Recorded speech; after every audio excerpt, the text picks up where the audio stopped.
Ladies and gentlemen, welcome back to the channel, and today we are going to be taking a look at what I believe to be the most underrated Call of Duty game in franchise history.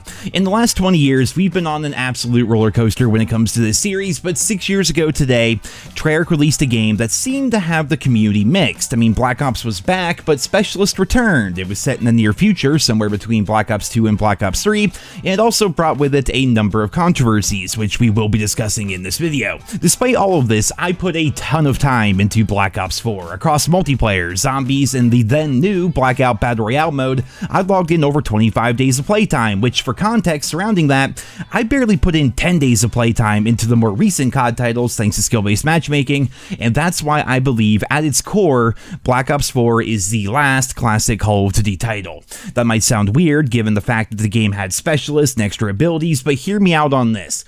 Black Ops 4 had a classic prestige system, the last one we had before Black Ops 6. Black Ops 4 also had classic challenges and 100%er. It had little, if no, skill-based matchmaking. It had powerful, game-changing score streaks. It had mostly traditional zombies. It wasn't quite like Black Ops 3, but it was a lot more faithful to what we saw during Cold War, Vanguard, or Modern Warfare 3. It had lots of map variety, with 19 original maps coming out, along with 9 remakes and 5 weather variants, and Black Ops 4 also made a lot of innovations while still remaining true to the Call of Duty formula. For example, the Dark Matter grind was back, but this time they made a lot of camos reactive.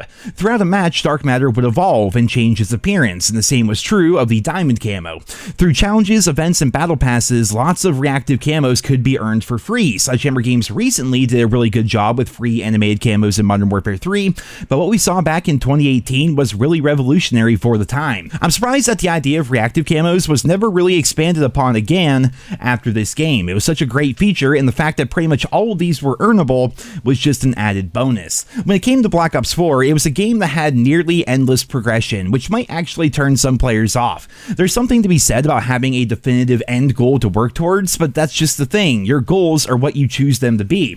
For me, when I was playing Black Ops 4, getting Dark Matter was a huge goal, getting Prestige Master was a huge goal, and unlocking all the guns and the number skins were also goals that I had. I accomplished all of these things, so I can take pride in that, but even though I completed my goal, there was still so much more for me to do if I wanted to do it. Like, I'm already Prestige Master, sure. What about getting Prestige Master level 1000? The game has perpetual double XP activated right now, so what's really stopping me? What about getting Dark Matter camo unlocked on all the DLC guns? I can do that if I want, and when it comes to the Blackout Battle Royale mode, I've done so much in it already, but I could go back and try to get max level again so I can unlock my Battle Hardened skin, and then maybe unlock the 3 or 4 characters that I'm missing because I never completed their challenges. There's always something to work towards in this game. There are daily challenges and rewards across multiplayer, zombies, and Blackout, so every day you can work towards your goals, and that's one of the biggest reasons why I love Black Ops 4. The game wasn't all rainbows and sunshine, however. There were definitely some downsides, and in some cases, these downsides were huge. Let's start things off here with the Black Ops Pass. This was the most controversial part of Black Ops 4 back in the day, as it ended up being the last season pass in the Call of Duty franchise. For $50, you got access to all the post-launch support, which ended up being 12 multiplayer maps, 5 zombies maps, and 4 Blackout characters.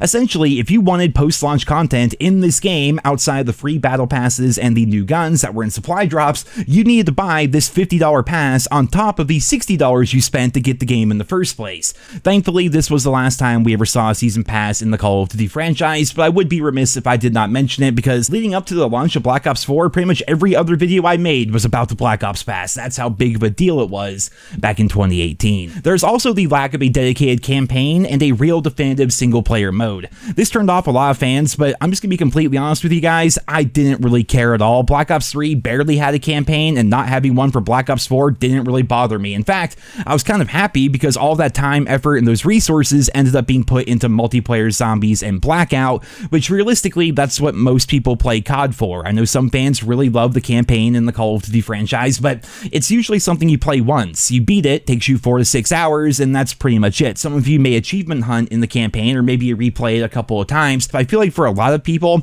you play through the campaign one time, you get the story, you get your achievements, maybe you get your campaign rewards, and that's pretty much it. Multiplayer, zombies, and Battle Royale have nearly endless replay value, so putting more resources into that is a good thing in my opinion. If we can estimate that a COD campaign is about 6 hours long, that means I would have had to have beaten the Black Ops 4 story roughly 55 times from start to finish just to equal out the amount of time that I put into the game's multiplayer. Like, campaigns have a very limited amount of content, whereas multiplayer zombies and Blackout have nearly infinite content. So while it would have been nice to have a campaign, for me, it was not really something I was missing out on, but a lot of people were upset that there was no story, essentially, to Black Ops 4 unless you looked really deep into all the extra side stuff that they put into the game. There are also some other downsides as well. This stupid screen right here after you die. I forgot that this was here, but man, it was frustrating. Like, what's even the purpose of this thing?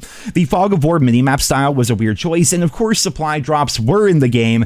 This would end up being the last time that we had supply drops in the COD franchise, though it should be noted that originally Modern Warfare 2019 was going to have supply drops. They were in the game files, and we even have the images here.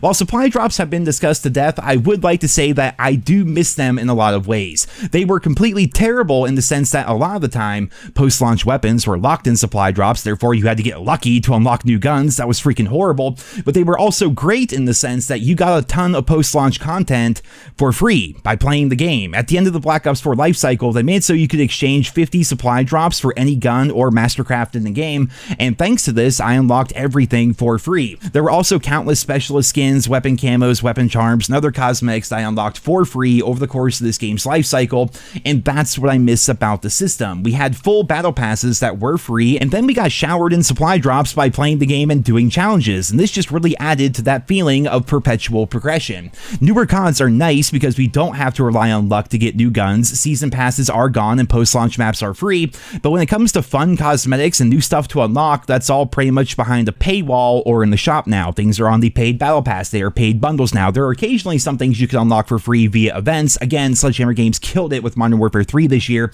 but before that, going from Modern Warfare 2019 up to Modern Warfare 2, we really didn't get a whole lot of those free camos or those free events or free things going on. You basically got your post-launch support for free, you got your maps and your guns, but any cosmetics and stuff, that was all in the shop essentially. Whereas in Black Ops 4, we had to pay for the post-launch support, but the cosmetics you could unlock for free. It was a very different system. I feel like supply drops were bad in a lot of ways. I think overall it's good that we don't have them anymore in the COD franchise, but I am saying because of them, we were able to get a bunch of stuff for free at the time, which felt pretty good. Black Ops 4 had a lot of flaws, and it wasn't for everybody given the nature of specialists, supply drops, and the lack of a campaign, but for those of us who did play the game, we were treated to one of the best full-year experiences that Call of Duty has ever released. Black Ops 4 felt like a love letter to the Black Ops universe with how many tie-ins that it had, whether it be adding things like the Galil to multiplayer. In Blackout, you had all of the old school characters, the original Zombies crew, and everything unlockable in there. Zombies was not the greatest, but it was pretty fun for a casual Zombies experience, and you could just really tell that the devs cared about their product, particularly David Vonderhaar, who was running the show when it came to Blackout. Black Ops 4 is the last of the OG COD titles, the games that were just fun to play, the games that did not have manipulative, optimized matchmaking, the games that focused on a good experience first rather than focusing on the shop, battle royale, and protecting little Timmy. It was a truly great experience. That's why for me, it's a top 3 COD of all time, and I'm curious to hear what you guys think about it down there in the comments. I truly wish that we could have FOV sliders on these older games because I want to go back and play, and I did today, but man, is it rough going from like 100 plus field of view over the course of the past 5 years to going back to, what even is this, 80 field of view? It's so jarring to go back to this. I'm sure I'd get used to it over time, but it genuinely gives me a headache to have a field of view that's this close. It doesn't look too bad in a video, but when you're playing the game, you guys know what I mean. It feels really bad, but man, going back, all the old guns, all the old camos, I love playing as the different specialists and rocking the number skins that I got in Blackout. The multiplayer maps, I would argue, are not even the best multiplayer maps of all time. Black Ops 4, and I've said this before and I'll say it again, the maps were all just good. Basically, you know what I mean? Like, none of these maps were iconic and like groundbreaking or anything like that. None of these maps have the same legacy as High Rise or Terminal or Grind from Black Ops 2 or name any iconic map from COD history. I don't think Black Ops 4 has any of those. I just think they're all above average and they're all good. None of them are amazing, and one or two of them are pretty bad, but most of them are just good. Like, the maps were good, the score streaks were so powerful, the guns felt good, the slow time to kill I'm a huge fan of because it rewards gun skill as compared to somebody camping in the corner and just getting the one up on you. Just everything about this experience, being able to heal yourself, having that be built into the game by default, having stim shots, give you a lot more agency in your gunfights. Everything about the multiplayer experience was engaging. It had nearly endless progression. Then on top of that, you also had Battle Royale, which I have entire videos dedicated to Blackout and how good it was. And then you had zombies on top of that. Just chef's kiss, man. Black Ops 4 was freaking fantastic. And so when I got up today and I opened up Twitter, and the first thing I saw was today's a 6-year anniversary of Black Ops 4. You guys know I had to make a video on it. So I hope you guys all enjoyed. Let me know your thoughts and feedback on Black Ops 4 down there in the comments. Thank you all so much for listening, and I hope you guys all Have a wonderful day.